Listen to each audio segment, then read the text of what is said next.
So we're off to Tankfest 2024, which we're quite excited about.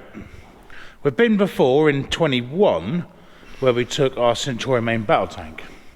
This time, we're taking the Centurion AVRE. So in true Tinkering Tanks fashion here at the Norfolk Tank Museum, I'd love to tell you that everything's going plain sailing, and we're all looking forward to going. We're definitely looking forward to going, but plain sailing, probably not. The engine is now out and currently in the workshop for an unknown problem. So this is the engine out of our Centurion AVRE. It is a 27 litre V12 built by Rolls-Royce. 650 of the finest brake horsepower. So your standard Centurion tank engine is a Mark 4B. Our engine is a Mark 4BH. Because she's an AVRE, she needs hydraulics for the dozer, which puts that belly hydraulic pump right in the way for doing your front spark plugs and working on the front of the engine when it's in the tank. It is a nightmare.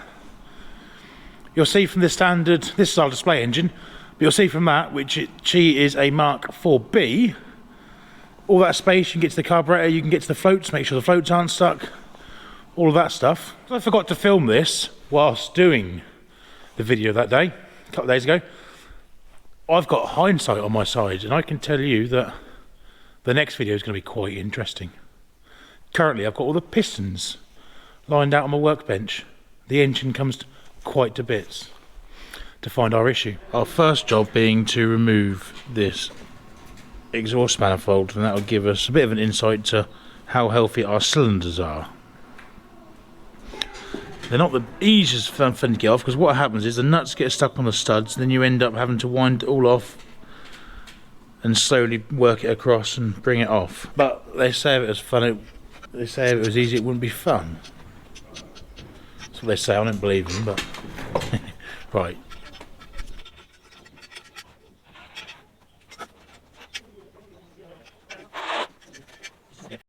Right, got the last one to come out now.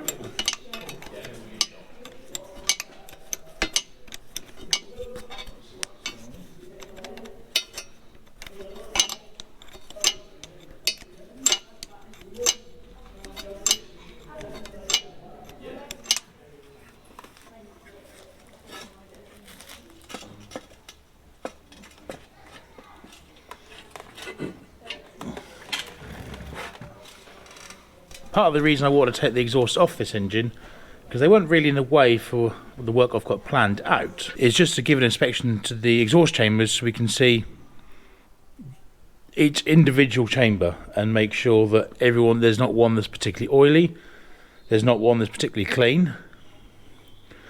That all indicate different problems. If it was particularly clean, then potentially leaking coolant.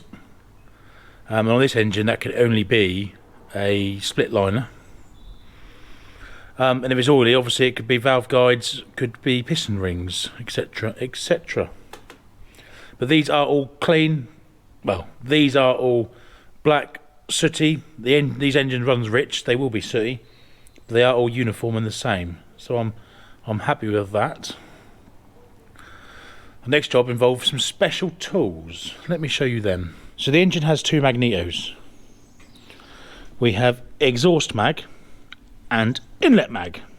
The name's quite simple. It is the exhaust mag is the spark plugs on the outside of the back cylinder, exhaust side, and inlet, being inlet, that means the spark plugs are in the middle of the V.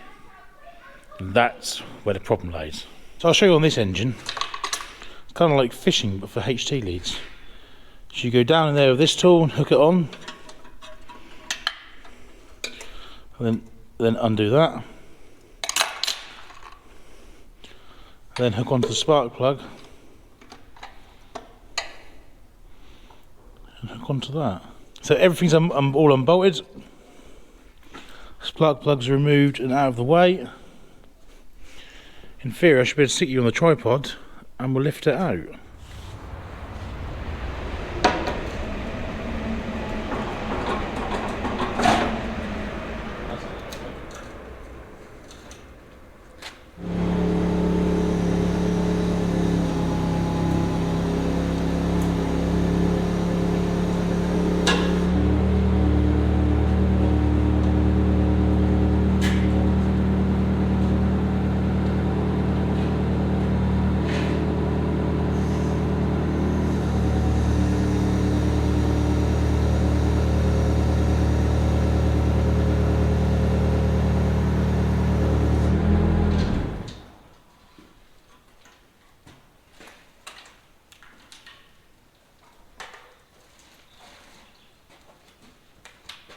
That the carburettor's off. So technically, there is 2 carburettors sharing 1 float bowl. Then times that by 2. So you've got a carburettor per quarter of the engine. And where all the crap that builds up in the middle of the V.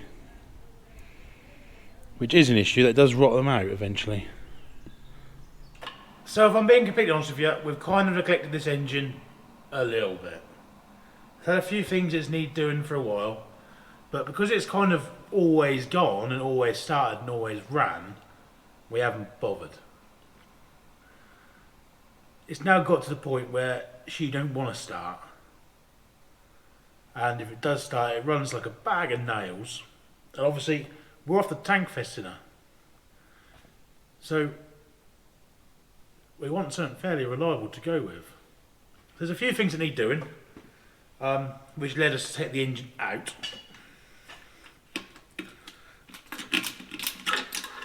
Our inlet ignition harness is shot to pieces.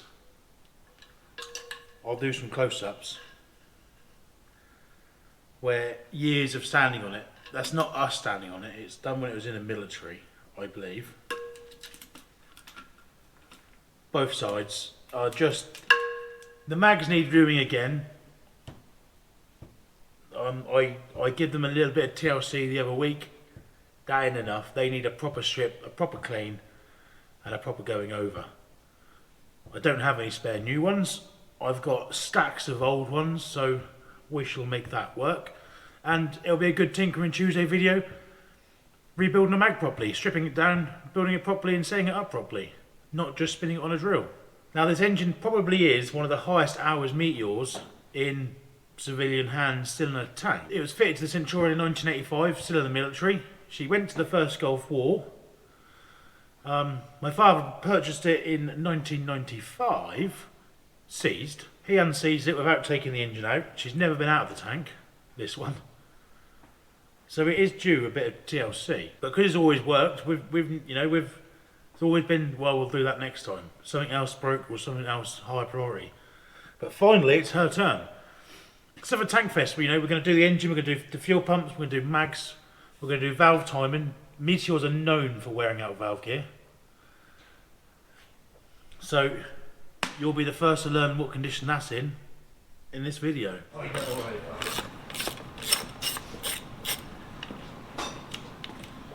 What the most important tool?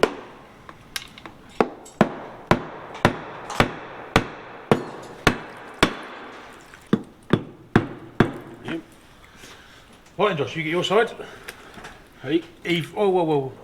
Evenly. This one says. Yours is up. I've got it.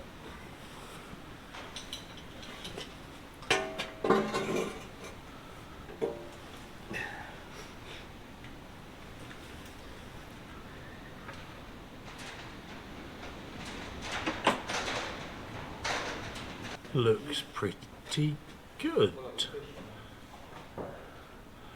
I've seen worse. I'll give you a close-up of that one in a minute, but the second one is now ready. You got it?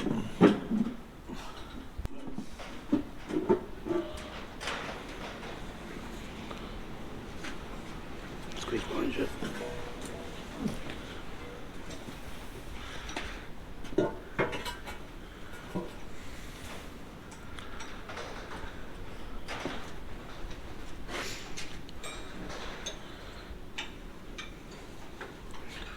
This one, on the other hand, is dead to us.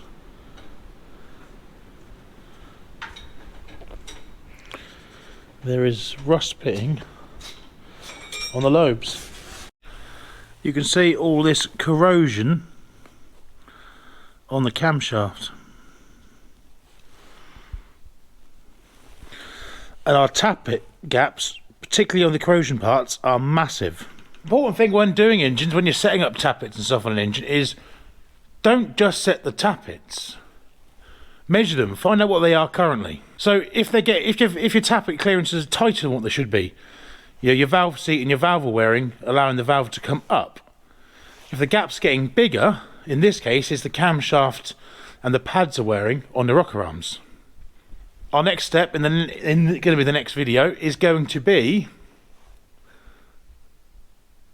let's do a leak down test on the engine. Let's work out if our valves are seating and condition of the bores and piston ring sealing and bits and pieces, and go from there. Sorry, it's a bit of a different video, but I think this style of video could work. A couple of videos, sort of a week of what we're up to and what we're doing, mixed in with sort of and then throw a Tinkering Tuesday up and of sort of a component or a rebuild or something, and do it a much more in-depth video. So sort of a couple of weekly blogs and a more in-depth video. Let us know what you think to that idea, but see you guys in the next one.